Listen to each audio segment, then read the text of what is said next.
Le crépuscule enveloppait Ouagadougou d'un voile rougeoyant, comme si le ciel, épuisé par la chaleur du jour, déversait son sang sur la capitale. Les rues poussiéreuses vibraient encore des klaxons des motos et des appels des marchands, mais une tension sourde planait, invisible pour les passants, pourtant palpable pour ceux qui connaissaient les secrets du pouvoir. Dans les couloirs du palais présidentiel, le capitaine Ibrahim Traoré, président par intérim du Burkina Faso, avançait d'un pas déterminé. À 34 ans, il portait le fardeau d'un pays fracturé, menacé par le terrorisme, la pauvreté et les intrigues politiques. Ce soir-là, son visage habituellement impassible laissait transparaître une crispation inhabituelle. Ses yeux sombres, légèrement plissés, scrutaient chaque recoin, chaque ombre mouvante projetée par les lustres. Vacillance. Monsieur le Président, ils sont prêts, annonça son aide de camp le lieutenant Saadogo en ouvrant la lourde porte en bois de la salle de crise. Ce colosse à la voix grave semblait nerveux, une rareté pour ce vétéran des opérations spéciales. La salle austère était éclairée par des néons blafards. Autour d'une longue table en acajou, les généraux les plus loyaux de Traoré, ceux qui l'avaient soutenu lors de son accession au pouvoir en octobre 2022, attendaient, en silence. Leurs uniformes impeccables contrastaient avec leurs regards fatigués. L'air était saturé d'une tension presque physique, comme si chaque inspiration risquait de briser l'équilibre fragile de la pièce. Personne n'osait rompre le silence. Traoré s'installa en bout de table, posa ses mains sur le bois verni et prit une profonde inspiration. Sa voix, ferme et mesurée, trancha l'atmosphère comme une lame. « Messieurs, des renseignements graves viennent de m'être communiqués. » Il ouvrit un dossier écarlate marqué du sceau présidentiel et le posa devant lui avec une lenteur délibérée. Un complot visant à renverser notre gouvernement est en cours. Un frémissement parcourut l'Assemblée. Les généraux échangèrent des regards, certains crispés, d'autres incrédules. Le colonel Yaya Konaté, responsable des services de renseignement, un homme mince aux lunettes cerclées d'acier, se leva et fit circuler une série de photographies en noir et blanc. Ces clichés datent d'il y a 2 jours, Monsieur le Président. Des réunions clandestines dans un entrepôt à la périphérie de la ville, des livraisons d'armes sous couvert de convois humanitaires, des messages cryptés interceptés par nos équipes. Il marqua une pause, son regard s'attardant sur Traoré. Des officiers de haut rang sont impliqués. Un silence glacial s'abattit sur la salle. Traoré examina les documents un à un, son visage se durcissant à chaque page. Les photographies montraient des silhouettes floues, mais les rapports étaient précis. Nom, grade, lieu. « Je connais certains de ces hommes », murmura-t-il, sa voix à peine audible. « Des officiers que j'ai personnellement promus, des camarades avec qui j'ai partagé des nuits blanches à planifier la défense de ce pays. » Il se leva brusquement, frappant la table de la main, faisant sursauter l'Assemblée. « Nous agissons ce soir. Organisez une opération immédiate. Je veux ces hommes sous les verrous avant l'aube. » Il balaya la salle du regard, ses yeux brûlants d'une détermination farouche. Mais que cela soit clair, pas de brutalité inutile. Le peuple burkinabé mérite la justice, pas la vengeance. Le colonel Yaya Konaté hocha la tête. « Et pour les civils impliqués, monsieur ? » « La loi s'applique à tous, sans exception, » répondit Traoré, son ton ne laissant place à aucune ambiguïté. Les heures suivantes furent un tourbillon d'activité. Dans la cour du palais, des officiers aboyaient des ordres tandis que des véhicules blindés quittaient discrètement les lieux. Au-dessus de la capitale, des hélicoptères survolaient les quartiers à basse altitude, leurs grondements étouffés par la rumeur de la nuit. Des unités d'élite, visages masqués, se déployaient autour des cibles identifiées, villas cossues, entrepôts abandonnés, même un hôtel discret où des réunions secrètes avaient eu lieu. À minuit précis, l'opération fut déclenchée simultanément à travers le pays avec une précision chirurgicale. Lorsque les premières lueurs de l'aube percèrent l'horizon, Traoré, toujours dans la salle de crise, reçut les rapports, tant attendus. L'opération était un succès retentissant. 9 officiers et 9 civils avaient été arrêtés sans un seul coup de feu. Des stocks d'armes, fusils d'assaut, grenades, lance-roquettes furent saisis, ainsi que des disques durs contenant des preuves accablantes, plans détaillés, organigrammes, correspondance codée. La nouvelle se propagea comme une traînée de poudre. À Ouagadougou, des foules spontanées se rassemblèrent sur la place de la Nation, brandissant des drapeaux verts et rouges. Des cris s'élevaient, portés par une ferveur mêlée de soulagement. Traoré, gardien du peuple, Ibrahim, notre bouclier. Ce soir-là, le président s'adressa à la nation dans une allocution télévisée. Debout devant le drapeau national, vêtu d'un treillis militaire, il parla avec une gravité qui captiva des millions de foyers. Peuple du Burkina Faso, nous avons neutralisé une tentative de déstabilisation orchestrée par ceux qui ont trahi notre confiance. Je vous assure que justice sera rendue selon nos lois. Aucun coupable n'échappera à la sanction. Mais je vous appelle à l'unité. Notre force réside dans notre capacité à surmonter l'adversité ensemble. Après son discours, Traoré regagna son bureau épuisé mais soulagé. Les murs tapissés de portraits des anciens présidents semblaient l'observer en silence. Il s'assit lourdement dans son fauteuil lorsqu'un coup discret à la porte le fit sursauter. Le colonel Yaya Konaté entra, un dossier sous le bras. « Monsieur, les interrogatoires ont commencé. Le général Ouedraogo a laissé entendre quelque chose de troublant. » Traoré haussa un sourcil. « Quoi donc ?» Konaté hésita, cherchant ses mots. Il a dit « Vous n'avez pas encore compris qui orchestre tout cela. » Puis il s'est muré dans le silence. Un frisson glacé parcourut Traoré. Une intuition désagréable s'insinua en lui, comme si une pièce essentielle du puzzle, lui, échappait encore. Poursuivez les interrogatoires. Je veux tout savoir, tout savoir. Konaté posa une feuille sur le bureau. Il y a autre chose, monsieur. Nous avons trouvé ceci dans les affaires du général Ouedraogo. C'était une liste manuscrite, griffonnée à l'encre noire. Traoré la parcourut rapidement, son pouls s'accélérant à chaque nom. Officier, fonctionnaire, homme d'affaires. Puis son regard s'arrêta net. Encerclé d'un trait d'encre rouge, un nom, Issouf Zongo, son ami d'enfance, son frère de cœur. Traoré fixait la feuille, comme si les lettres pouvaient se réorganiser pour effacer l'impensable. « Monsieur le Président, vous connaissez cet homme ?» demanda Konaté, remarquant son trouble. Traoré se ressaisit, masquant son émotion derrière un masque d'autorité. « Continuez les investigations, colonel. J'ai besoin de réfléchir. » Seul, dans son bureau, il s'approcha de la fenêtre. Au loin, les lumières d'Ouagadougou scintillaient, fragiles dans l'obscurité. Comment Issouf pouvait-il être impliqué? Issouf, son confident, son frère d'armes dans les combats de l'enfance. Des souvenirs surgirent, nets et douloureux. Deux gamins courant dans les ruelles poussiéreuses de Dédougou, leurs rires éclatant sous le soleil brûlant, jouant avec un ballon improvisé fait de sacs plastiques noués. Issouf, toujours plus, robuste, se dressait comme un rempart contre les voyous du quartier. Personne ne touche à Ibrahim, grondait-il, poing serré, à la sortie de l'école. Leur amitié avait résisté aux épreuves du temps. À 10 ans, perchés sur une colline dominant Dédougou, ils avaient contemplé l'horizon, le cœur, gonflé d'espoir. « Nous transformerons ce pays », avait déclaré Ibrahim, les yeux brillants de rêve. « Ensemble », avait ajouté Issouf, scellant leur serment d'une poignée de main ferme. Puis la vie les avait séparés. Ibrahim avait gravi les échelons de l'armée, porté par une discipline de fer. Issouf, lui, avait étudié l'agronomie, à Dakar avant de revenir travailler dans l'administration, au service des communautés rurales. Ils se voyaient moins souvent, mais chaque retrouvaille effaçait les années, ranimant la flamme de leur pacte.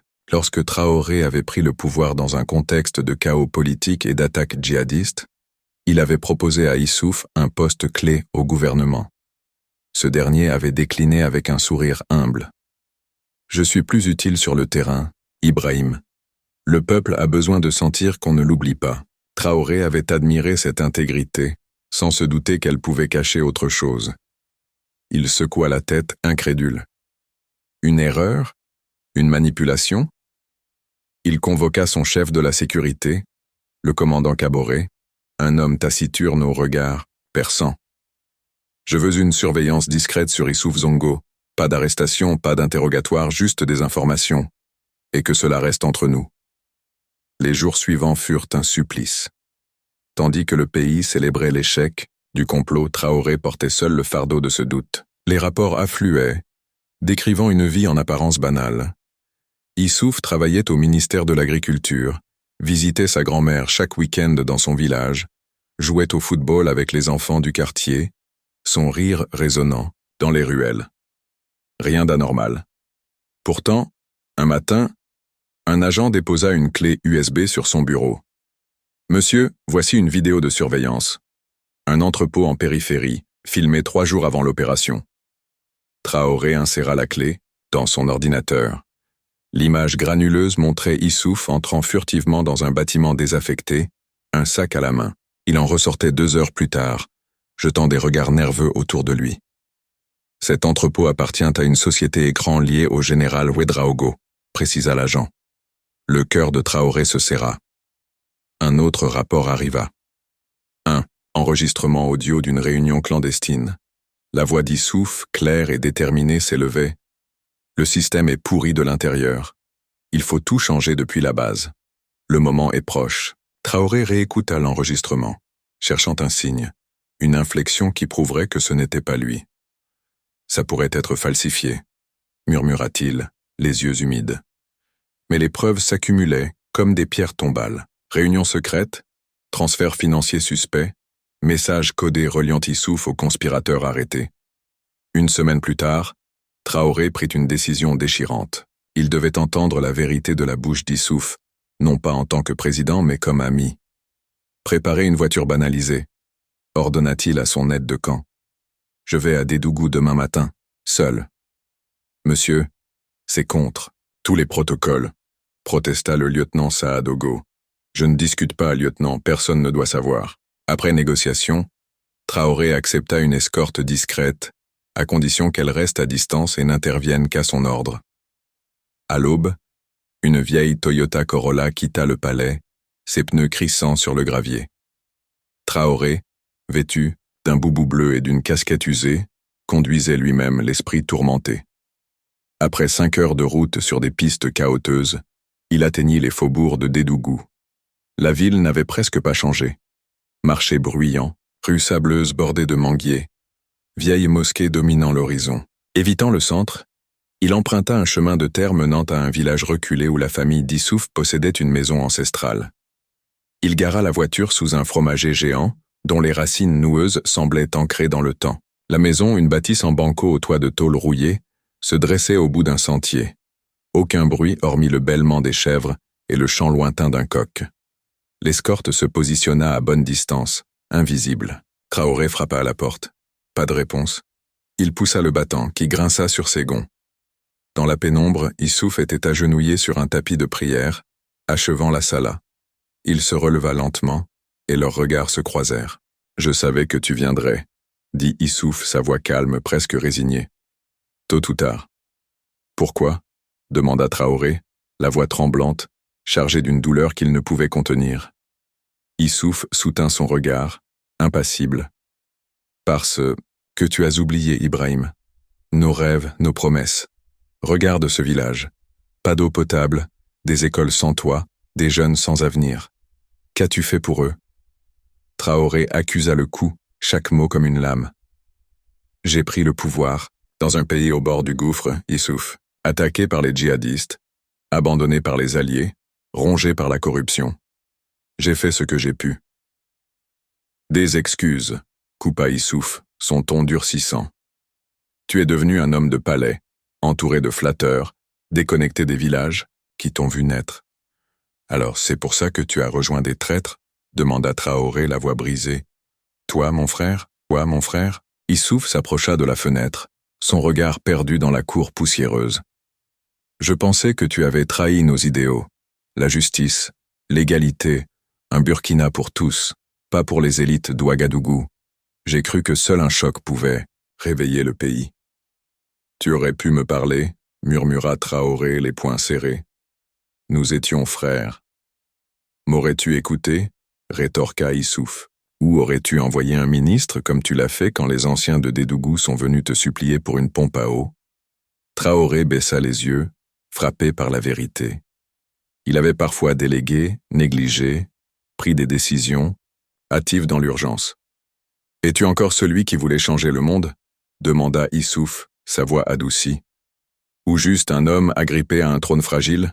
Des larmes montèrent aux yeux de Traoré, mélange de douleur, de colère et de honte. J'ai fait des erreurs, mais je n'ai jamais comploté contre un frère. Parfois, l'amitié exige des vérités dures, répondit Issouf, une lueur de tristesse dans les yeux. Et parfois, la trahison reste une trahison, rétorqua Traoré, sa voix raffermie par la résolution. Ils se regardèrent longuement, cherchant dans les yeux de l'autre une trace de l'enfant qu'ils avaient été. Que fait-on maintenant? Demanda Issouf, brisant le silence. Traoré sortit son téléphone et envoya un message discret. Mon devoir, même si ça me déchire. La porte s'ouvrit violemment. 4 soldats en tenue de combat entrèrent, armes au poing. Issouf Zongo, vous êtes en état d'arrestation pour trahison, annonça l'officier, un jeune capitaine au regard nerveux. Issouf tendit ses poignets sans résistance, ses yeux fixés sur Traoré. Je suis désolé, Ibrahim, murmura-t-il, alors qu'on l'emmenait. Seul dans la pièce, Traoré s'effondra sur une chaise en bois, le visage enfoui dans les mains. Dehors, le soleil déclinait, n'offrant plus de chaleur. Le bêlement des chèvres semblait un chant funèbre. L'arrestation d'Issouf Zongo ébranla le Burkina Faso comme un séisme. Les journaux titraient en une « L'ami félon » ou « La fraternité brisée ». Sur les réseaux sociaux, des photos des 2 hommes, jeunes et souriants lors d'un mariage à Dédougou, circulaient, accompagnés de débats enflammés. Issouf, connu pour son engagement auprès des paysans et son charisme discret, semblait un traître improbable. Certains criaient au complot, d'autres à la justice divine. Au palais, Traoré s'isola, annulant ses apparitions publiques. Il passait des heures dans son bureau, fixant une vieille photo encadrée. Lui et Issouf à 16 ans, posant fièrement devant leur école, un bâtiment de banco à moitié écroulé. Le 3e jour, le ministre de la Justice, un juriste austère, nommé Compaoré, entra sans frapper. « Monsieur, nous devons parler du procès. Les avocats des accusés demandent un traitement spécial pour Zongo, compte tenu de votre lien. » Traoré, les yeux rivés sur la photo, répondit d'un ton sec. « Un procès équitable, transparent, avec des observateurs internationaux. Pas de favoritisme, pas d'exception. » Et pour Zongo, insista Compaoré, mal à l'aise, la loi s'applique à tous, trancha Traoré, son regard dur. En rangeant son bureau, il remarqua une enveloppe glissée sous une pile de rapports. L'écriture tremblante était celle d'une aînée. Il l'ouvrit avec précaution.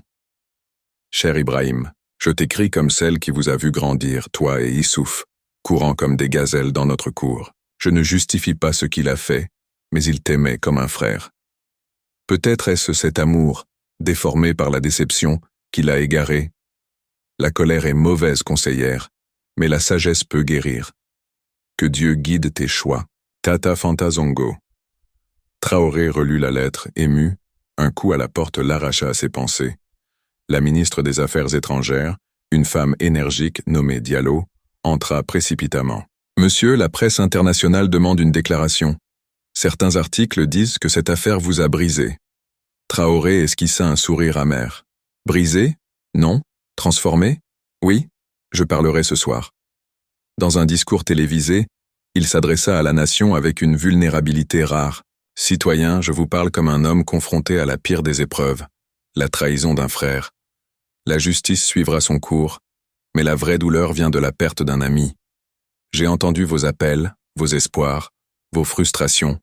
Je m'engage à mieux servir chaque Burkinabé, des villes aux villages les plus reculés. » Son honnêteté toucha les cœurs, et les réseaux sociaux s'enflammèrent de messages de soutien. Le lendemain, il signa un décret interdisant toute persécution contre la famille d'Issouf. « La justice vise les coupables, pas leurs proches », déclara-t-il lors d'une réunion avec ses conseillers. Les semaines passèrent, et Traoré devint plus attentif, moins impulsif. Il visitait des villages, écoutait les doléances des anciens, s'entourait de conseillers issus de milieux modestes. La trahison d'Issouf l'avait changé, forgeant en lui une force nouvelle. Un soir, son aide de camp, le lieutenant Saadogo, lui montra un article d'opposition intitulé « Traoré affaibli par la trahison de Zongo ». Traoré lut en silence, puis sourit tristement. Ils confondent force et rigidité. La vraie force, c'est croire en l'humanité malgré tout. 6 mois plus tard, le procès des conspirateurs, retransmis à la télévision nationale, captivait le pays. Sous la supervision d'observateurs de l'Union africaine, il fut un modèle d'équité. Issouf, digne, assuma ses actes, déclarant « J'ai cru agir pour le peuple, mais j'ai manqué de loyauté. Je mérite mon châtiment. » Sa franchise désarma ses accusateurs. Par une matinée fraîche, Traoré visita son ancienne école à Dédougou, un bâtiment en ruine envahi par les herbes folles. Dans un couloir, il retrouva une inscription gravée dans le mur. IT plus IZ, frères pour toujours. Il annonça 1 semaine plus tard le programme Frères d'avenir, un fonds pour former des jeunes leaders issus de milieux défavorisés, doté de millions de dollars réalloués des budgets militaires. Lors de l'inauguration du premier centre de formation, une fillette nommée Awa l'interpella. « Monsieur, croyez-vous encore aux gens après ce que votre ami a fait ?» Traoré s'agenouilla, posant une main sur son épaule. « Oh oui, Awa, c'est pour ça que je continue. La déception ne doit pas tuer l'espoir. » Quelques semaines plus tard, une lettre d'Issouf arriva de la prison, glissée dans une enveloppe scellée. « Ibrahim, mes regrets sont immenses. J'ai cru agir pour le bien, mais j'ai brisé notre serment. Tu es resté fidèle, même au prix de ton cœur.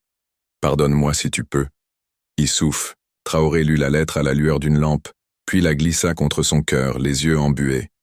1 an après le complot, un monument fut érigé à Ouagadougou. 3 piliers de granit symbolisant vérité, justice et unité, entourés d'un jardin où les enfants jouaient. Lors de l'inauguration, Traoré déclara « Nos ennemis ne sont pas les autres, mais la défiance et l'injustice. Ensemble, nous bâtirons un Burkina digne de nos rêves. » Un garçon nommé Issouf, âgé de 10 ans, lui offrit un bouquet de fleurs sauvages. Traoré l'enlaça, un sourire mélancolique aux lèvres. Sous le ciel étoilé d'Ouagadougou, une inscription fut gravée à la base du monument. La blessure la plus profonde ne vient pas des lames, mais de la main autrefois tendue,